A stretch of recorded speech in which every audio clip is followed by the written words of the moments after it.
राधे राधे प्यारे भक्तों, शाम सदाशिव चैनल में आप सभी का स्वागत है। आज हम आपके लिए लेकर आए हैं मार्गशीर्ष महात्म्य अध्याय 7। तो आइए सुनते हैं।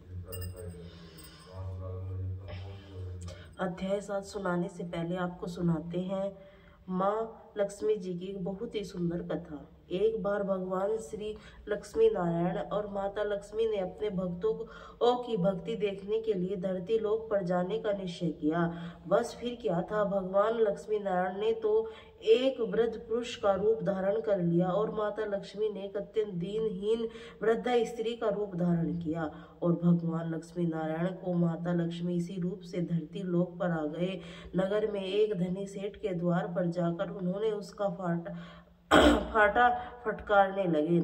दर खुलकर सेठ ने देखा तो कि उसके द्वार पर दो कीचड़ मिट्टी से सने हुए अत्यंत वृद्ध स्त्री और पुरुष खड़े हुए हैं। तो वह क्रोध करके उन पर बड़बड़ाते हुए बोला, अरे एक कीचड़ मिट्टी से सने पाँव से तुमने मेरे सारे आंगन की मिट्टी फैला दी, चलो जाओ यहाँ से। तब वे दोनों हाथ जोड़कर सेठ जी से कहने लगे, सेठ जी इतनी रात में हम दोनों कहाँ जाएं। वृद्धा लोग माता लक्ष्मी जी सेठ जी से गिड़गिड़ाकर कहने लगी, सेठ जी ठंड के मारे हमारे प्राण निकल रहे हैं, रात भर ठहरने की थोड़ी जगह दे दो। लेकिन सेठ जी ने तो द्वार बंद कर दिया। उन दोनों को प्रकाश से सेठ जी के महल के पास ही एक टूटा फूटा सा घर दिखाई पड़ा। वह टूटे सी वार के लिए ही प्रकाश के माध्यम से लो दिखाई पड़ी। तब भगवान श्री विष्णु ने जो एक बूढ़े का रूप धारण किए हुए था, माता लक्ष्मी जी से कहा कि आओ चलो हम इस घर में आश्रय मांग कर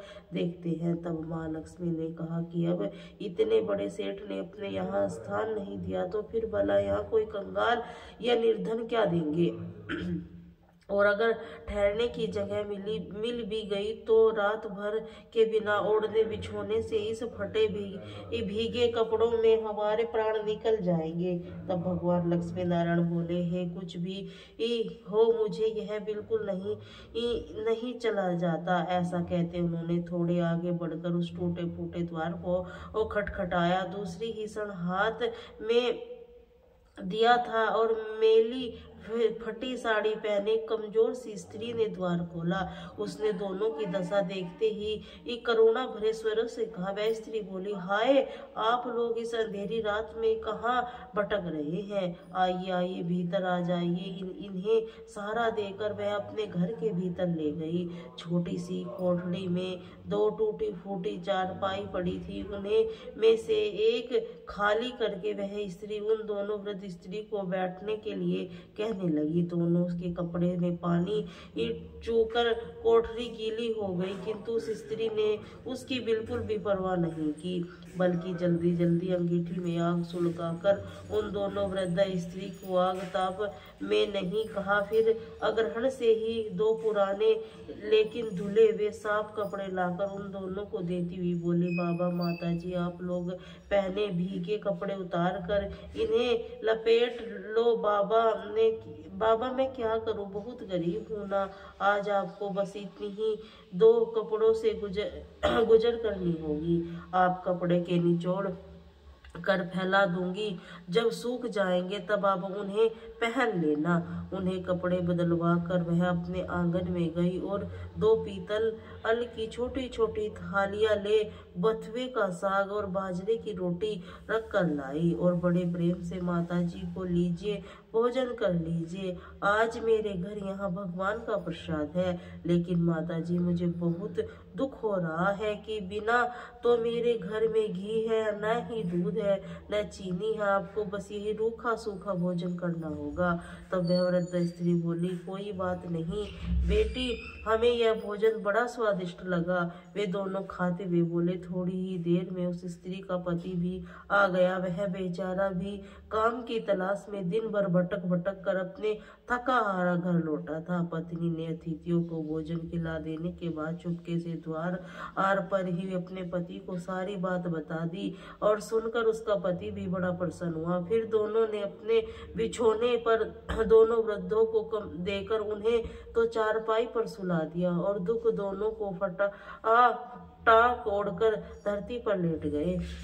प्रातः काल होते ही जब बारिश बंद हो गई और वे दोनों वृद्ध स्त्री पुरुष जाने लगे, वह स्त्री ने उन्हें हाथ जोड़कर सूरज निकलने तक रोका। फिर घर में जो कुछ चने पड़े हुए थे तो उन्हें पीसकर आटा गथा, रोटियां बनाई, उनके लिए रास्ते में खाने के लिए बांध दी और बोली, माता जी हम बहुत निर्धन हैं, इसी से जैसी सेवा करनी चाहिए वैसी तो मैं बिल्कुल नहीं कर सकी।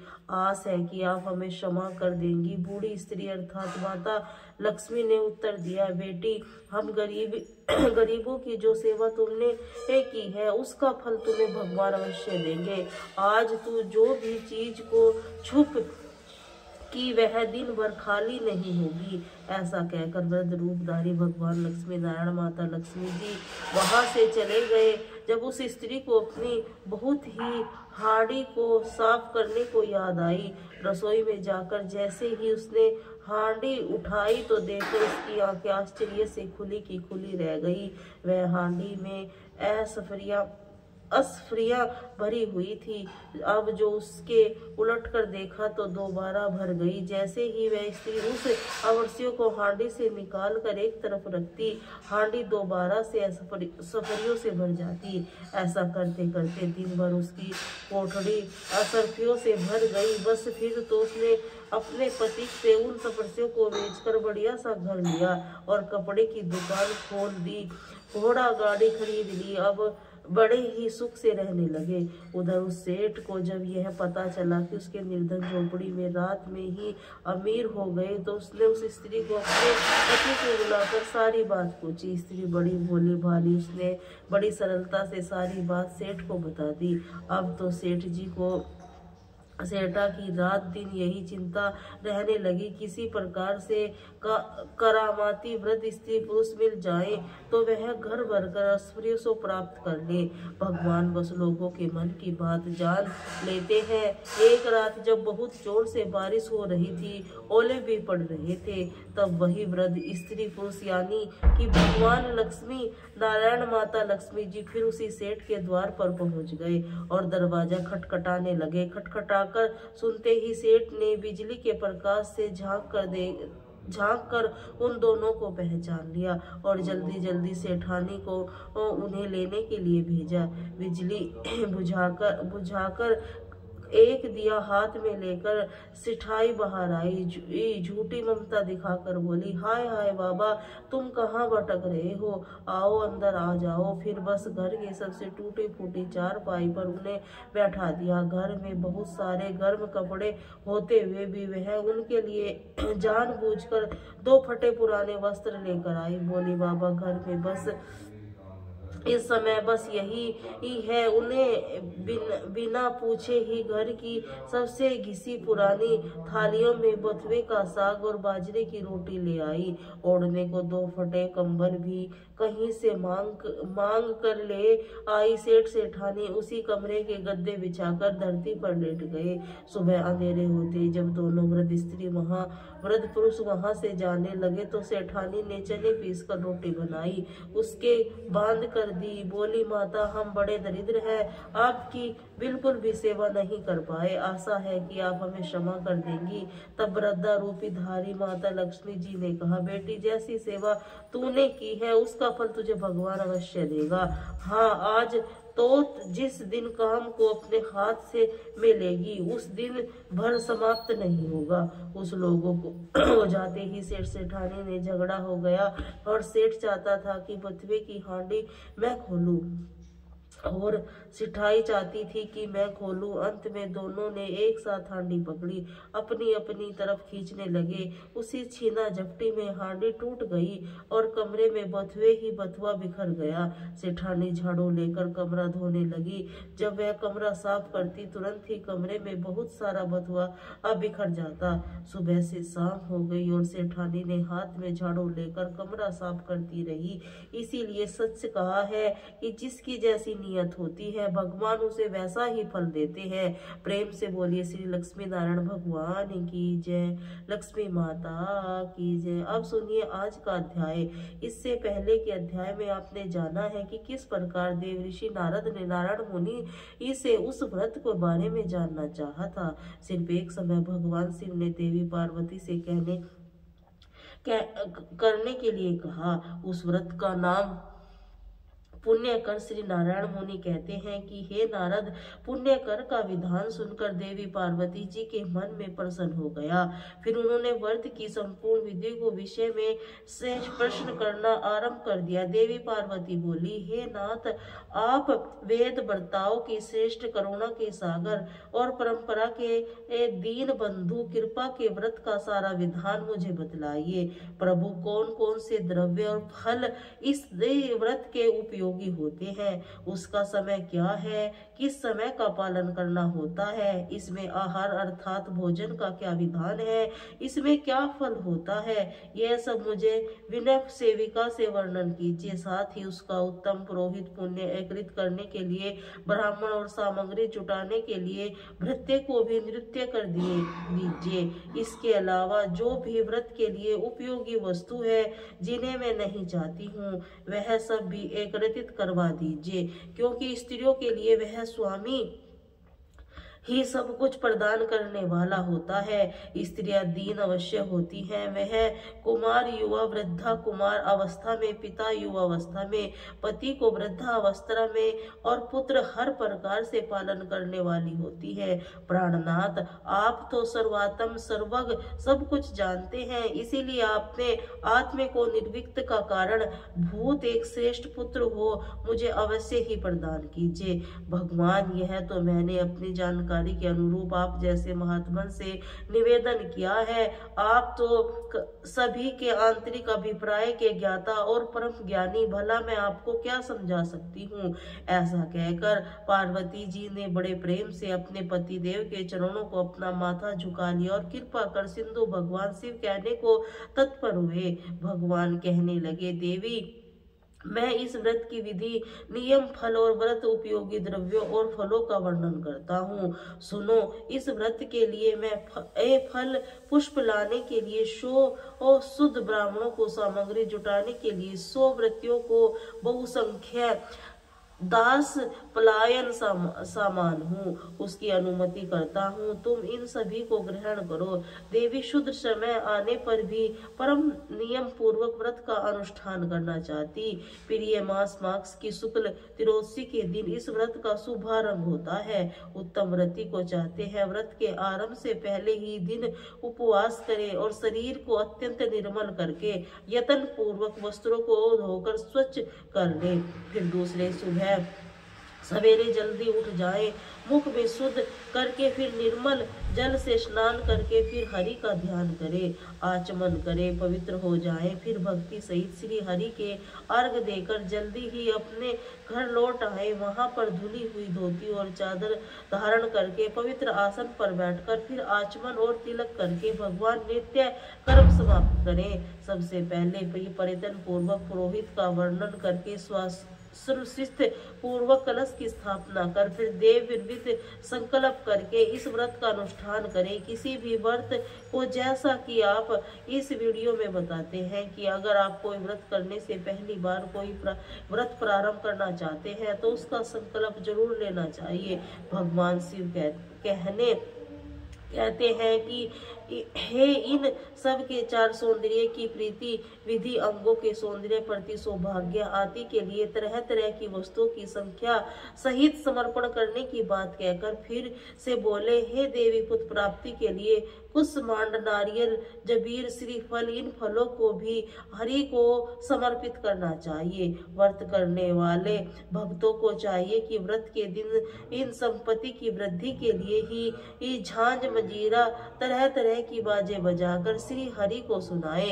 फिर स्वामी का भोग व्रत के लिए भक्ति पूर्वक श्री हरि को मनोहर की शक्कर युक्त घी और पूड़ी का भोग प्रदान करे। श्री हरि भक्ति के विशेष उन्नति के लिए अपनी इच्छा से सुगंधित फलों की 1 लाख फूलों की 1,00,000 माला जो टूटी हुई न हो, भक्ति पूर्वक श्री हरि को अर्पित करनी चाहिए। हे दुर्गे, श्री कृष्ण की प्रसन्नता प्राप्ति के लिए नाना प्रकार के स्वादिष्ट और मधुर निवेद का भोग लगाना चाहिए। सुव्रत इस व्रत में श्री कृष्ण को प्रसन्न करने के लिए भक्ति सहित तुलसी दल से ही संयुक्त तरह तरह के फूल निवेदित करने चाहिए। व्रती को चाहिए कि यह व्रत काल में ही जन्म जन्मांतर से अपने धन धान्य की समृद्धि के लिए हर दिन एक सहस्त्र ब्राह्मणों को भोजन कराए। देवी प्रतिदिन पूजन काल में फूलों से भरी हुई 100 अंजलि या समर्पित करे और अपने मन में श्री हरि की भक्ति बढ़ाते के लिए 100 बार प्रणाम करके सुवर्त वर्ण काल से 6 महीने तक हरिश्यान 5 महीने तक फलाहार 1 पक्ष हवि का भोजन करे। फिर 1 पक्ष तक केवल जल पीकर रहना चाहिए। अग्निदेव के लिए 100 अखंड रतन दीपों का दान करना चाहिए। रात में कुल का आसन बिछाकर उसके ऊपर बैठकर जागरण करना चाहिए। देवी इसी प्रकार व्रत की भली भांति पूर्ण होने पर फिर उद्यापन करना चाहिए। उस समय 360 डलिया में जो कि वस्त्रों से ढकी हुई हो और भोजन के पदार्थों यज्ञ पवित्र मनोहर उपहारों से सजी हुई हो, उन्हें दान करना चाहिए। 1360 ब्राह्मणों को भोजन और 1360 तिल की आहुति देने का विधान है। फिर व्रत समाप्त हो जाने पर विधि पूर्वक 1360 और स्वर्ण मुद्राओं को दक्षिणा देनी चाहिए। इसके अलावा व्रत की समाप्ति के दिन दूसरी दक्षिणा भी बताएंगे। देवी इस व्रत का फल यही है, श्री हरि से युक्त दृढ़ हो जाती है। श्री हरि के समान तीनों भवनों में विख्यात हुए उत्पन्न होता है और सौंदर्य, प्रति सौभाग्य, ऐश्वर्य, अतुल धन की प्राप्ति होती है। हे मुनीश्वरी, यह व्रत प्रत्येक जन्म में समस्त मनवांछित सिद्धियों का बीज है, जिसका मैंने यह इस प्रकार वर्णन किया है। इसीलिए हे देवी, तुम भी इस व्रत का अनुष्ठान करो, साध्वी तुम्हें पुत्र और उत्पन्न अवश्य होगा। ऐसा कहकर शिव जी मौन हो गए। श्री नारायण जी कहने लगे, हे नारद, इसी प्रकार व्रत के विधान को सुनकर देवी का मन प्रसन्नता से खिल उठा। फिर उन्होंने अपने स्वामी शिव जी के दिव्य और शुभ कहानी व्रत कथा के विषय में जिज्ञासा प्रकट की और पार्वती जी ने पूछा, हे नाथ, यह व्रत, इसका फल और इसका विधान तो बड़ा ही दुर्लभ है। भला किसने इस व्रत का प्रकाशित किया है? इसकी श्रेष्ठ कथा का वर्णन कीजिए। तब श्री महादेव जी बोले, प्रिय मनु की प्रीति सतरूपा जो स्त्री के सुख दुखी और ब्रह्मलोक से आकर ब्रह्मा जी से बोली, शत्रु पाने का है ब्राह्मण, आप तो जगत का पालन पोषण करने वाले, सृष्टि के कारणों से भी कारणन है। इसीलिए आप मुझे बतला कि कृपा करके उस उपाय से बांझ को पुत्र उत्पन्न हो सकता है। इसलिए ब्राह्मण, उसका जन्म ऐश्वर्य, धन और निष्फल होता है। पुत्रवान के घर में पुत्र के बिना अन्य किसी वस्तु की शोभा नहीं होती। तपस्या और दान के उत्पन्न हुआ पुण्य तदमनांतर सुखदायक होता है, परंतु पुत्र पिता को अर्थात इसी जन्म से सुख मोक्ष हर्ष प्रदान करता हुआ निश्चय ही पुत्र नामक नरक की रक्षा करने का कारण होता है। हे ब्राह्मण, आप पुत्र ताप से संपन्न हुए मुझ अबला को बहुत पुत्र प्राप्ति का उपाय बतला दीजिए, तभी कल्याण है, अन्यथा पति के साथ ही वन में चली जाऊंगी। आप प्रजा को धारण करने वाली पृथ्वी, धन, ऐश्वर्य और राज आदि ग्रहण कीजिए, क्योंकि हे तात, हम दोनों पुत्रहीन को पुत्र के बिना उसका कोई मतलब नहीं।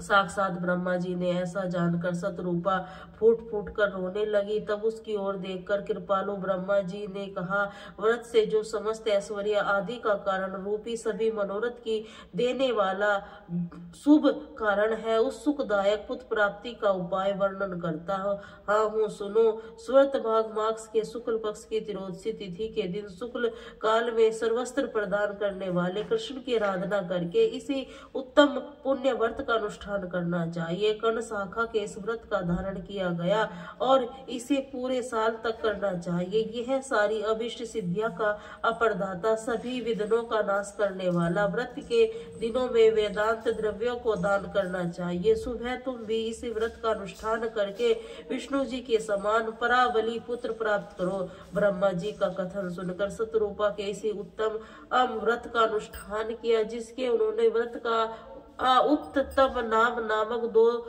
मनोहर पुत्र प्राप्त किए। देवहूति ने इसी पुण्य कोप नामक पुत्र प्राप्त किया, जो सबसे श्रेष्ठ सिद्धि और नारायण के अंश से प्रकट हुए। शुभ लक्षण अनुदंती ने इसी व्रत को करके शांति की पुत्र के रूप में प्राप्त किया। शांति पत्नी का यह व्रत पालन से पराशर युक्त पुत्र की प्राप्ति हुई। अदिति ने ही इस व्रत का अनुष्ठान करके वामन नामक पुत्र प्राप्त किया। ऐश्वर्य शामिल सची ने इसी व्रत को करके जया नामक पुत्र को उत्पन्न किया। व्रत को करने से उत्पाद की पत्नी ने ध्रुव की और कुबेर की पत्नी ने नल कुबेर को और पुत्र स्वरूप में प्राप्त किया। इसी उत्तम व्रत के पालन से सूर्य पत्नी ने मनु और अत्रि की पत्नी ने चंद्रमा और पुत्र के रूप में मिले। अंगिरा की पत्नी को इसी उत्तम का अनुष्ठान किया, जिसके प्रभाव से उसे पुत्र बृहस्पति हुए, जो देवताओं का आश्चर्य कहलाते हैं। भृगु पत्नी के से व्रत का पालन करके शुक्र की पुत्र रूप में प्राप्त किया था। नारायण जी के अंश समस्त तेजस से परम उत्कृष्ट और दैत्यों के गुरु दैत्य देवी के प्रकार मैंने तुमसे व्रतों के उत्तम पुण्य व्रत का वर्णन कर दिया है। कल्याणमय गिरिजा राज नंदिनी, तुम ही इसी व्रत का अवश्य करो। सुबह यह व्रत राजेंद्रीय पत्नियों के लिए सुख साधने वाला, देवियों के लिए सुखप्रद और साध्वी नारियों के लिए यह प्राणी से बढ़कर भी महासाध्वी। इस व्रत को पुण्य प्रभाव से संपूर्ण देवताओं में ईश्वर और स्वयं कर्षण तुम्हारे पुत्र होंगे। नारद जी ऐसा कहकर शंकर जी मौन हो गए। फिर परम प्रसन्न हुए। पार्वती देवी ने शंकर जी की आज्ञा से उस व्रत का अनुष्ठान किया।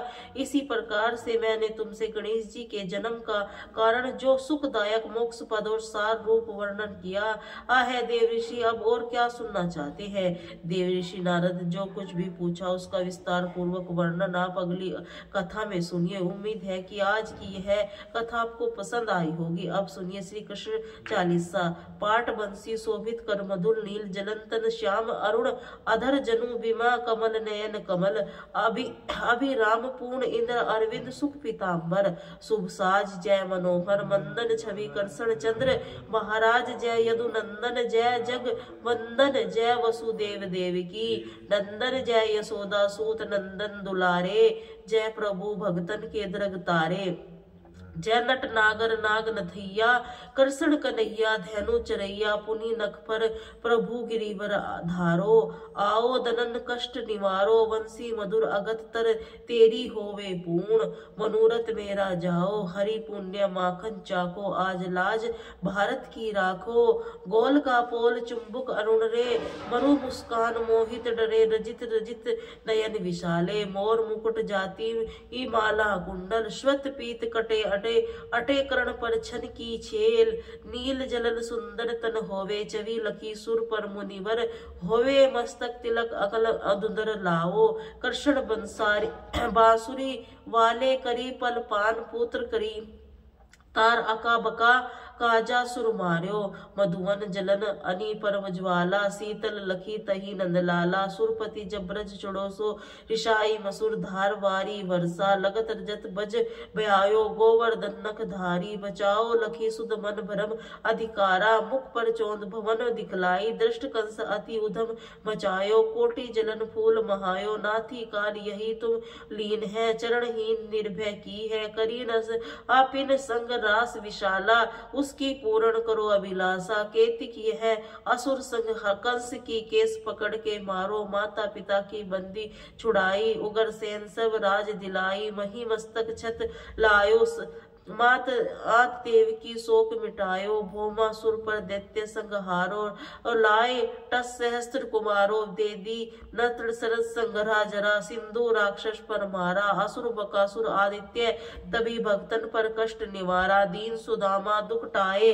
तदुरंत दीन मुट मारे प्रेम से साग विदुर दुर्योधन के प्रेम के साग विदुर के घर मांगे, दुर्योधन की मेवा त्यागे, लखी प्रेम की महिमा भारी, ऐसे श्याम दीन हितकारी, भारत के पतरत पर हाके, चक्र में नहीं बलता, निज गीत का ज्ञान सुनाए, भक्तन हृदय सुत मीरा, आती ऐसी मतवाली, विष की पी गई बजा के ताली, राना भेजा साप पिटाली, साली ग्राम बने बनवारी, निज माया तुम विष की दिखलाए, उधम शयन सकट मिटावे, धन सत निंदा करी तत्काला, जीवन भक्तमय मलवाला, शिशु पाला जब द्रौपदी टेर लगाई, दीनानाथ लाज बचाई, तुरंत बने नंदलाला, बड़े चीर भये अरिमुख काला, एक आस के नाथ कन्हैया, दबक भरव भराचत नैया, सुंदर दास आस उद्धारी, दया दृष्टि जय बनवारी, नाथ सकल नुमम कुरपति निवारो, श्रम से बेगी अपरा हारो, खोली जब दर्शन दीजिए बेली, कृष्ण कन्हैया की जय बोले, कृष्ण कन्हैया की जय बोले, श्री कृष्ण कन्हैया की जय बोले।